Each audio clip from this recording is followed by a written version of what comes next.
Hey, how's it going, everybody? We're back for another episode of Making Picks. I'm here with Mike Burnett, the CEO of the Philly Card Factory. If you actually didn't hear us, I will actually drop the link in the show notes here. Mike and I actually have also recorded a little bit of an interview just to give everybody a kind of like an overview of where he's at and some of the things that he's doing within the sports industry. It's a pretty interesting show, so I will drop that link in the comments below. But a little bit of a different format here. We're going to be talking about making some picks. So with that in mind here, Mike, how's everything going? Not too bad, Mark. Thanks again for having me. All right. So, we are kind of hot and heavy with the 2022 NFL, NBA playoff season.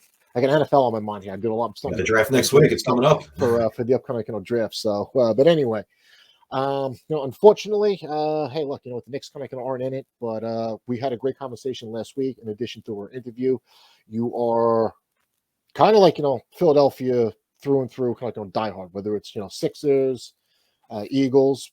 Can we throw the Flyers and the Phillies in there as well, or are we mostly Eagles and Sixers? We could throw the Flyers in there. My grandfather, who grew up in Queens, would kill me if I said I rooted for the Phillies, even though he hasn't been here in 15 years. So, all Philly except for baseball. Very, very good. Fair enough here. So we're gonna be covering Game 2 of tonight. We got the Toronto Raptors in Philadelphia again for Game 2. Series being 1-0 Philadelphia. Before we jump into that stuff over here, just give everybody a understanding of what the Philly Card Factory is, and just how can people find you? Okay, so we're a full service consignment and grading center for trading cards, mid to high level trading cards.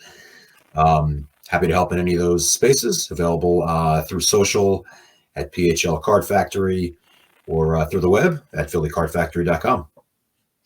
Awesome.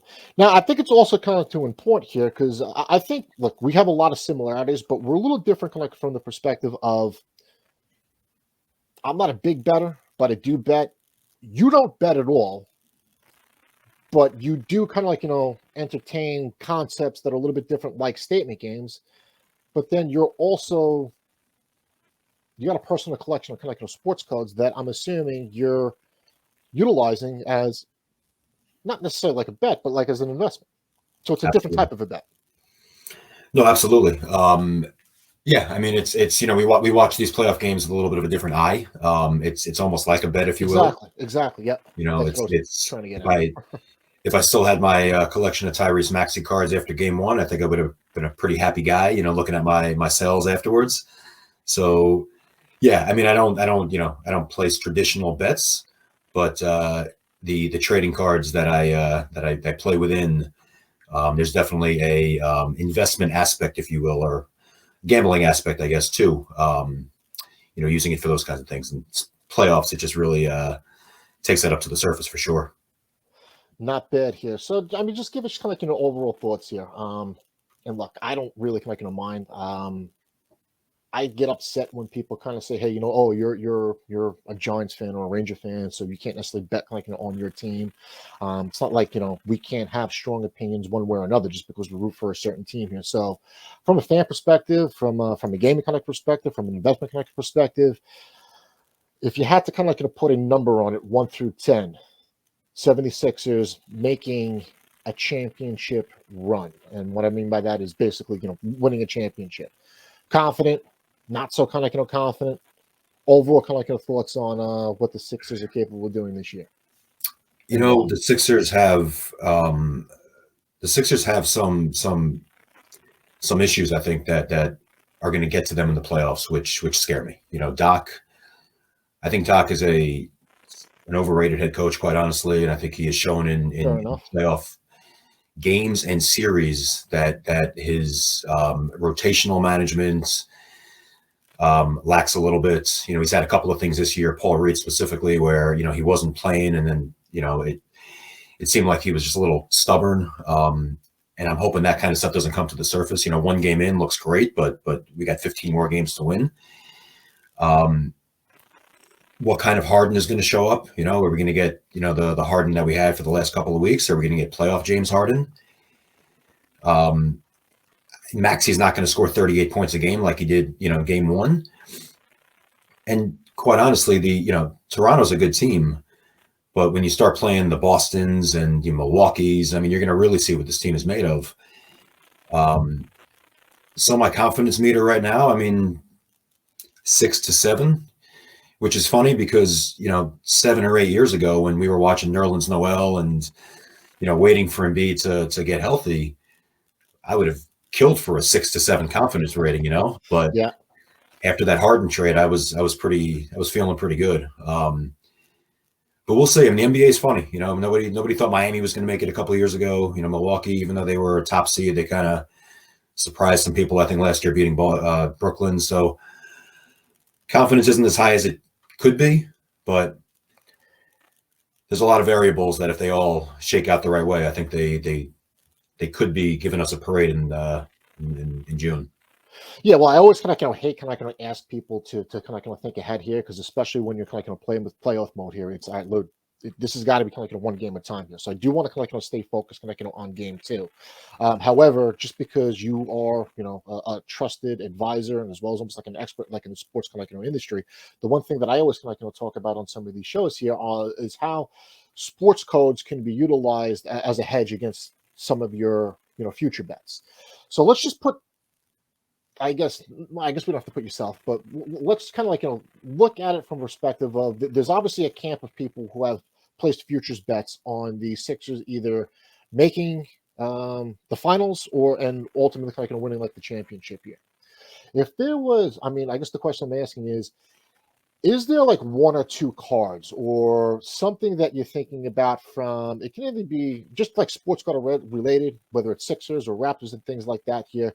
Is there a card that's out there that you would specifically be looking at that could potentially be used as a hedge against a 76ers futures prop bet from a finals appearance or championship win perspective? So it might not be so much a hedge, but I think someone that's very undervalued right now that could be used as, somewhat a hedge, I guess you can call it.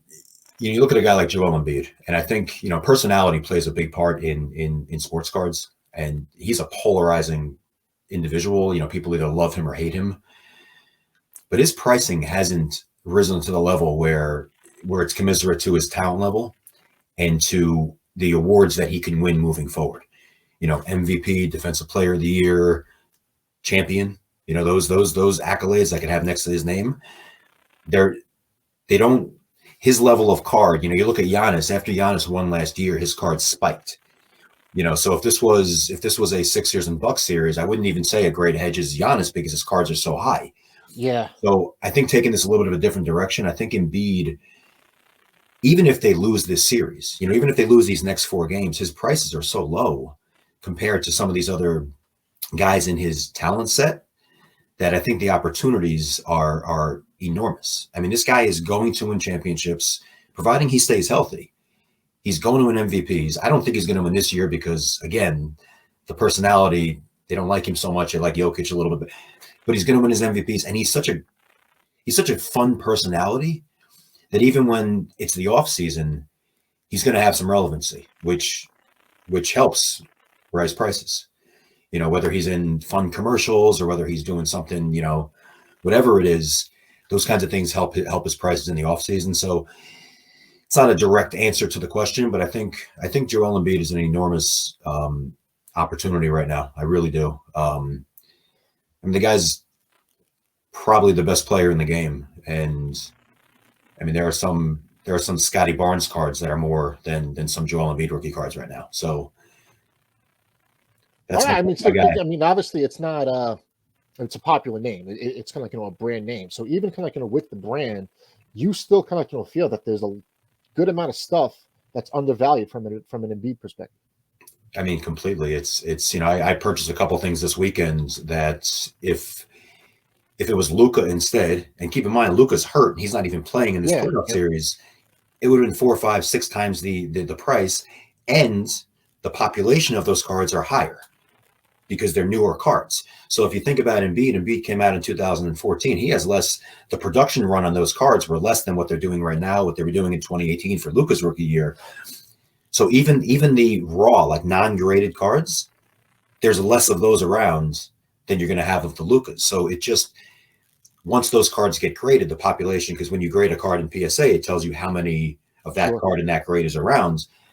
Once those cards get graded, I mean, the pop on those are going to be so low that even if he doesn't win this year, you know, you wait until October next year in training camp, I think you'll see some good profits for sure.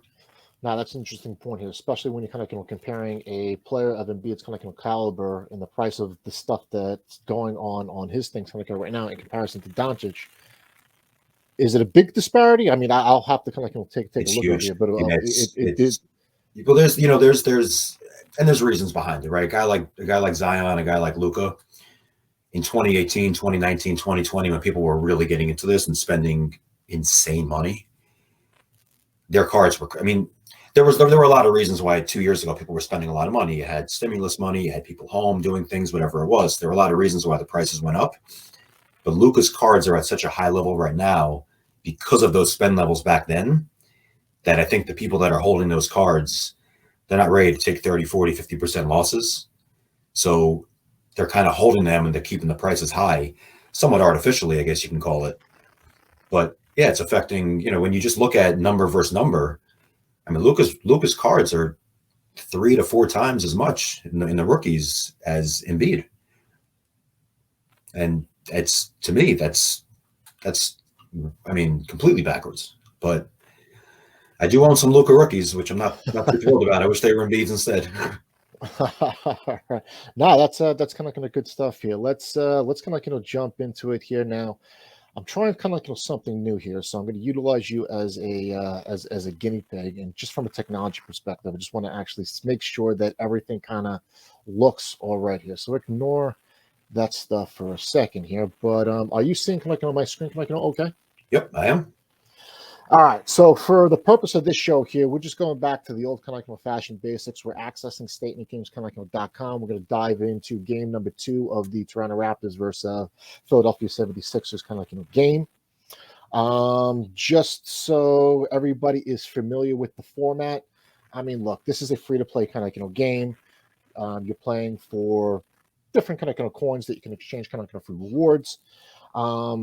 There's the ability to play this on StatementGames.com. You can also be playing this on sportshost.statementgames.com, and hopefully we'll be able to announce a couple of our upcoming partners as well.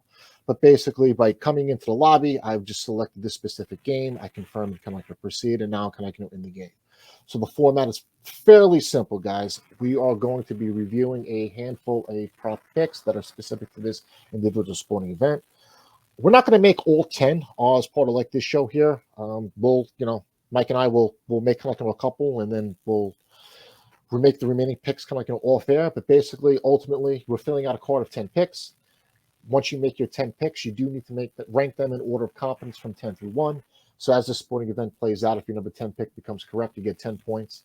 If 9 through 1 are incorrect, we just have a grand total of 10 points. In this game here, we're playing in a league of about 12 people. So the person with the most points from the correct picks is going to win. So although this is kind of free, yeah, you just heard kind of Mike talk about the Philly Card Factory. He's got a bunch of stuff that he's taken on from consignment, and we'll get him to plug his social media accounts as well as kind of his website. There's a lot of opportunity to pick up some great deals directly through kind of Mike's network here. And the offer that I'm going to make right now is that anybody who can go 10 for 10 with their picks for tonight's game. Now, in order to qualify for this here, you do need to be following Mike, as well as you need to be following at Marc Saulino or at Statement Games. We'll be promoting this on our Rumble as well as our YouTube accounts here. So you do have to be a subscriber to one of those 2 channels. And then to participate in this kind of giveaway, you have to, in the comment section below, just drop your Statement Games or Sports Host username, what your number 10 pick is, and that makes you kind of eligible. Go 10 for 10 with your picks. I will come to the table with $100 that can be utilized at your leisure directly on Mike's kind of network. Does that make sense? Love it. Right. So from a technology perspective, you can see the screen. There's no kind of, no issues at all. Looks great. At all. So before we just kind of dive in, Mike, the format that we kind of work is I'll make kind of 3 picks. You'll make kind of 3 picks. We'll basically kind of alternate, and then we'll kind of remain. We'll make the final 4 kind of off air, just to kind of give this card a little bit of a competitive advantage against anybody who we're playing against here. So this is my personal account. My username is founder on StatementGames.com. So if you come across the username founder in any of these games, just understand that in this specific environment in here, you're actually playing against not only me, but Mike and I.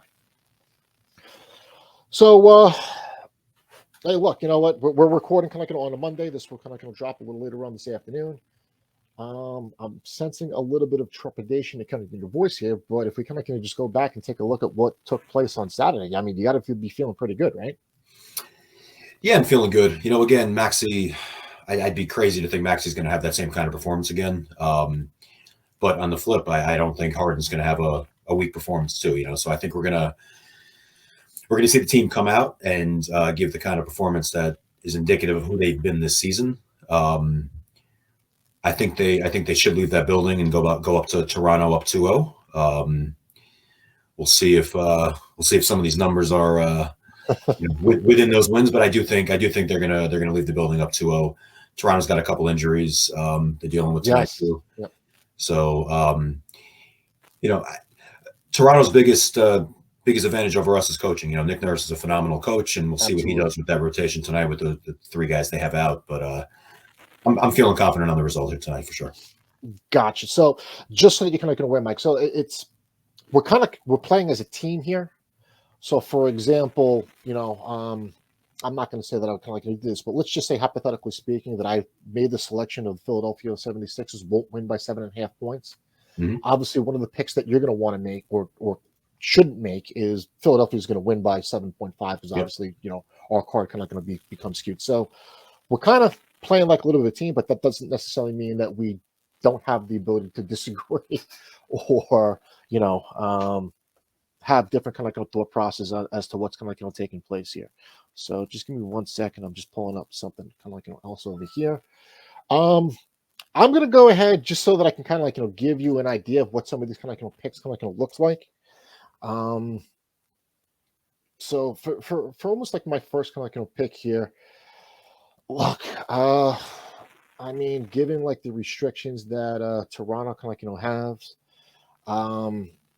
I think Embiid is pretty much a given from a double-double. I don't see a reason as to why Harden is not going to have another kind of game where he doesn't put up like at least another 10 assists or things like that here. So for my first pick here, I am going to go ahead and lock in that at least 2 Philadelphia 76ers are going to have a double-double. I like that. Yep. So I'm pretty confident with that. I'm not so confident where I'm going to kind of lock it in as my number 10 pick here. So I'm just going to drag that down into the 9 slot and kind of leave it there. And kind of with that in mind, I'm just going to jump right into the assist category. 11.5 kind of scares me. I would have actually felt a little bit better if it was 10, but I think he's actually still coming off like a 14 kind of assist game here.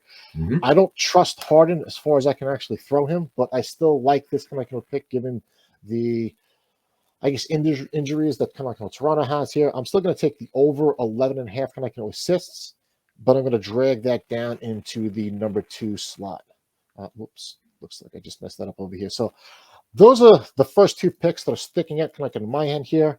I'm more than happy to jump into some of the other categories just to give you an idea of what we're kind of looking at over here.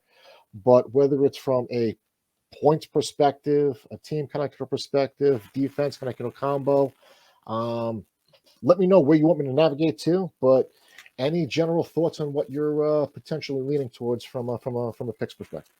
Yeah, I think looking at that screen right there, over free throws made. Not only do these guys get fouled at a higher clip in the playoffs, it's incredible, and Embiid shoots 85% from the line. So if that guy gets 16 to 18 free throws, which could definitely happen, especially a guy like OG, guarding him, who's got some wild hands sometimes.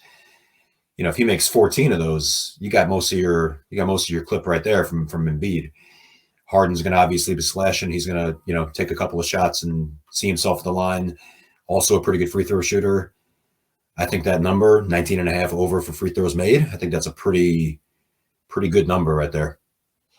All right, so we're going over 19.5. I think so. Yep. Any specific number slot you want to lock this into? I'm feeling pretty good about that. So I think higher than lower. Maybe we'll put that at 8, and maybe we can move that at some point if we don't find something that's more of a sure thing at 10. So I think right now 8's a good number for that. All right. Just gonna pull up this strand like over here. See if I can kind of get you to make another one, and then I'll make one more, and then you'll make like one more. Anything that that's piquing kind of your interest. I think Siakam under 24.5. I kind of agree with that one as well. Yeah, I'm just thinking the only reason why that wouldn't come through is if Sixers end up having a big lead and Embiid comes off the floor with 10 minutes left, and Siakam stays on the floor and gets some garbage points.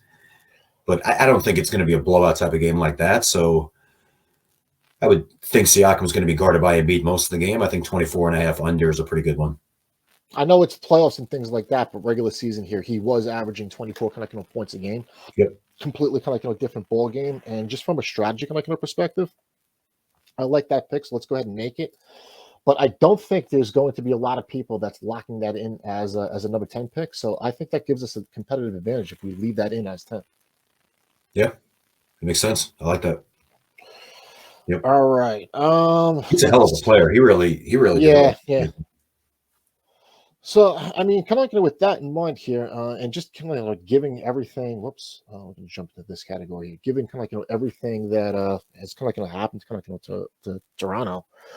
Off the bat, it kind of sounds a little bit low, but given the injuries that has kind of taken place here, I'm leaning a little bit more towards Toronto under 105 points. Yeah, you know what's interesting about that? With Matisse Thybulle is not able to play in Toronto because of unvaccinated restrictions. He's able to play in Philly. He is probably the most underrated defender in the league. I mean, he is phenomenal. And you put him on a couple of their ball handlers, I think that actually is a pretty good pick. I wouldn't make that pick in Toronto because Thybulle has that much an effect. But I think that's a pretty good bet right there in Philly for sure. I like that. All right, you got one more. I'm not sure if you want to stick in from a defensive mindset perspective or jump into a different category. Yeah, I think staying right there over 6.5 steals. I mean, these guys have sticky hands. Toronto or Philly or both? No, us, Philly. Between Maxey, Milton, Thybulle I mentioned before. I mean, Embiid's going to be able to rip it out of Siakam's hands once or twice. And you also have a team that's going to be possibly playing from behind and trying to force a couple of things, so over 6.5 steals, I think looks good over there too. All right. Well, I appreciate it. We'll make the remaining kind of 4 off of offline, just to kind of fill up the card here, and we'll kind of go from there. So, Mike, really kind of appreciate your time. This was kind of a lot of fun. Any thoughts or comments on Statement Games platform? Anything that we should kind of be doing better, or hey, you know what? I'd like to kind of get some more card collectors kind of into our ecosystem here. Any thoughts or recommendations on what we should be doing, or likes, general likes, anything like that? No, I think I'm trying to steal a testimonial from you. Is what I'm kind of trying to do. I'll always give you one of those.